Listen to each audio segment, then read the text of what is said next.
My sister currently has 27 different bottles of high-end skincare lined up across our family bathroom counter. 27. And honestly, when I look at the ingredient compositions, I can't even pronounce half of them, let alone explain what synthetic cocktail they're brewing on her face.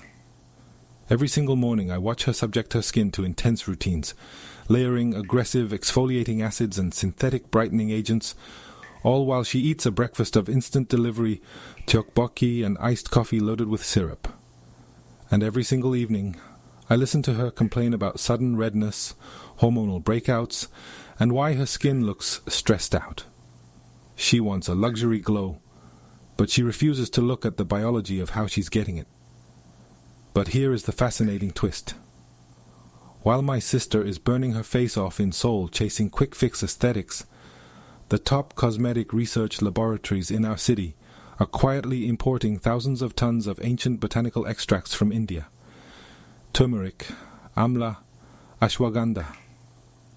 The human skin barrier, the stratum corneum, is an evolutionary fortress designed to block most foreign chemicals. Only a small fraction of what you put on the surface actually makes it through. Yet, the global beauty industry spends billions selling you products that ignore the fact that a huge proportion of your immune system lives in and around your gut, often estimated at well over half of your immune cells. You cannot outpaint an internal fire with an external acid. Welcome to Curious Minds. I am your host, Min-jun, from Seoul. Because I grew up attending an international school here before heading into medicine, my friends always joke that my English sounds a bit more global than your average Seoulite. But trust me, my obsession with local skin science is 100% authentic. Now, I know what you're thinking. Min-jun, you're a medical student currently zoning in on dermatology. Why are you inspecting your sister's bathroom shelf instead of studying cellular pathology? Because her chaotic routine is a microcosm of a global crisis. We are exhausted. For decades, the beauty industry has trained women to treat their skin like a drywall project, sanding it down, bleaching it out, and covering the cracks with synthetic spackle. We've been chasing an instant glow engineered in chemical labs, and now our collective skin barrier is screaming for mercy. Every internet forum is flooded with women dealing with compromised barriers, contact dermatitis, and chronic sensitivity. We are realizing that the pursuit of aggressive perfection is aging us faster than time itself. Today, we are doing a forensic audit of the modern beauty routine. Why are the most advanced biotech labs in South Korea turning away from synthetic test tubes and looking back toward 5,000-year-old Ayurvedic science? How did an accidental functional beverage from a Seoul convenience store become the Trojan horse for a massive skincare revolution? And more importantly, what can it teach us about sustainable, intelligent beauty? Let's dive into the science.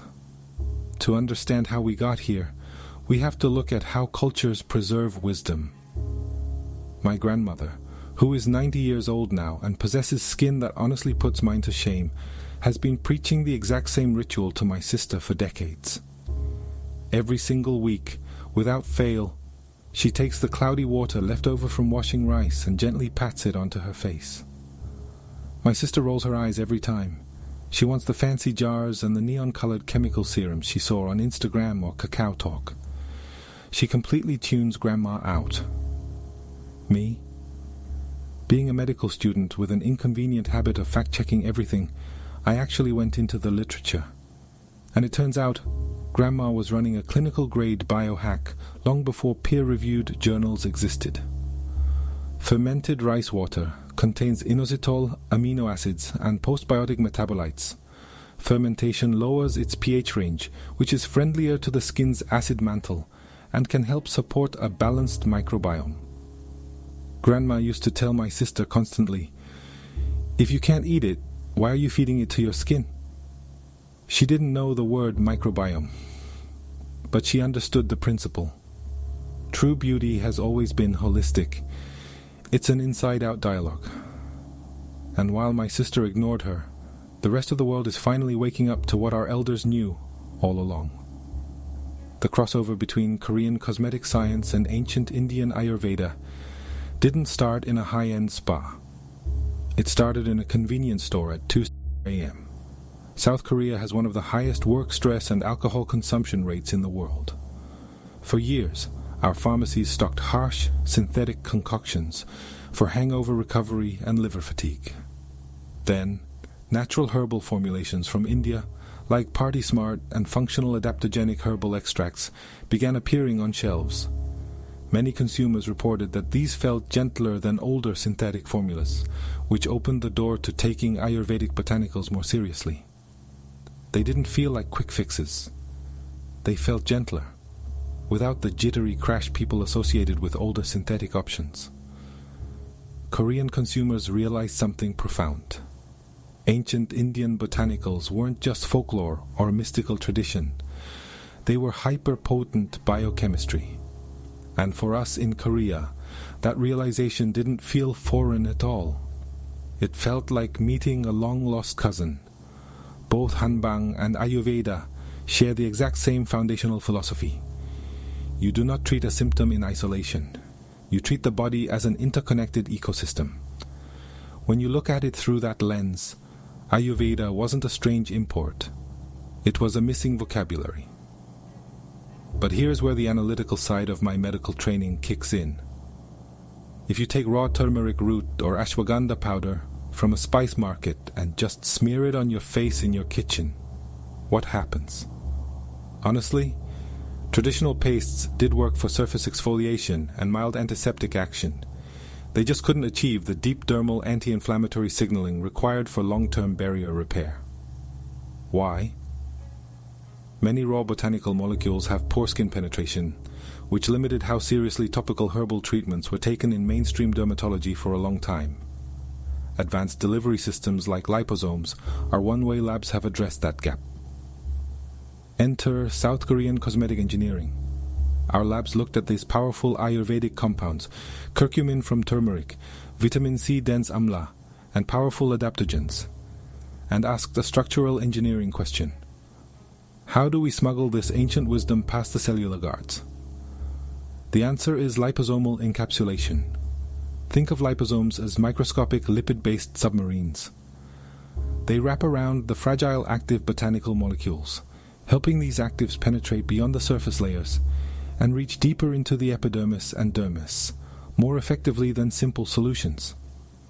Clinical data highlights how advanced delivery mechanisms radically improve the bioavailability of plant-based actives in cosmeceuticals. We aren't just using old plants. We are upgrading their delivery system. The wisdom comes from the ancient spice markets of India. The precision delivery mechanism comes from the clean rooms of Seoul. It's the ultimate global local synthesis. Now, let's bring this back to my sister's 27 bottles and her junk food diet. Why is her skin still rebelling despite all those expensive topicals? Because of the gut-skin axis. Recent immunological research maps out how immune cells traffic between our digestive tract and our integumentary system, our skin.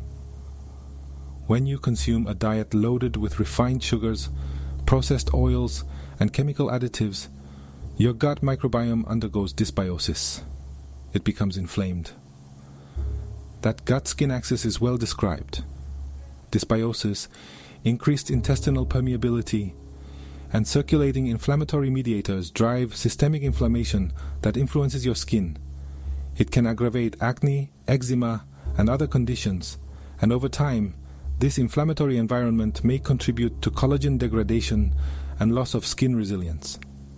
You can apply a $500 serum infused with the finest liposomes on earth, but if your gut is a battlefield of chronic inflammation, you are bailing water out of a sinking boat with a teaspoon. This is why adaptogens like ashwagandha are increasingly used in wellness and some skincare formulas.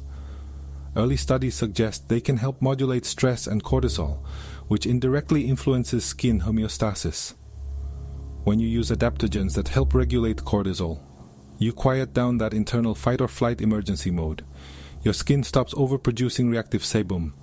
It stops breaking down its own structural proteins. it finally learns how to breathe again. So, for all of you out there who care deeply about what goes onto your vanity table, let's run a clean, scientific audit of the heavy hitters currently making waves in this Indo-K beauty crossover. Turmeric. Curcumin is a well-known anti-inflammatory. Indian gooseberry. Amla is one of the richest natural sources of vitamin C and antioxidants. Licorice root. Glabridin is documented as a tyrosinase inhibitor used by dermatologists to target hyperpigmentation with surgical precision. Centella asiatica. A powerhouse botanical shared across traditions, widely used in K-beauty and traditional medicine for soothing and barrier repair. We are officially stepping out of the era of temporary, aggressive fixes. Those brutal chemical peels that trade long-term skin health for a temporary weekend glow. Much like a complex engineering system where ignoring foundational stress leads to structural collapse. Ignoring your biological baseline guarantees skin failure. We are entering the age of suitable beauty. I have to tell you, the experiment actually worked at home. This is my sister's experience, not a clinical trial. Your own results will depend on your skin and health history. After months of listening to my lecture, my sister finally caved. She threw out 24 of her 27 mystery bottles.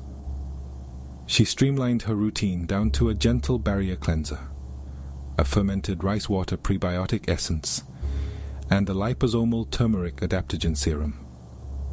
And she cleaned up her last meal of the day. You know what happened? Within a month or so, her chronic redness cleared up. Her skin didn't look bleached or chemically altered. It looked resilient, plump, and deeply healthy. She didn't achieve that result by buying something more expensive. She achieved it by stopping the war she was waging against her own biology. For too long, the beauty industry has taught women to view their skin as an enemy territory that needs to be conquered, corrected, and subdued. The K-wave Ayurveda movement offers a completely different psychological paradigm. Skin health isn't about conquest.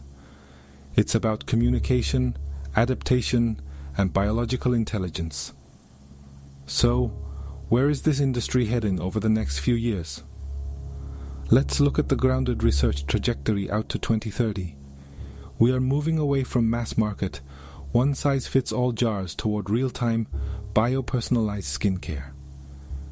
Imagine waking up, stepping in front of a smart mirror, or using a quick optical facial scanner linked to a wearable biosensor that measures your overnight cortisol output, sleep quality, and gut inflammation markers. Prototypes of this kind of tech are already in development. By 2030, it's reasonable to expect early versions in the consumer market.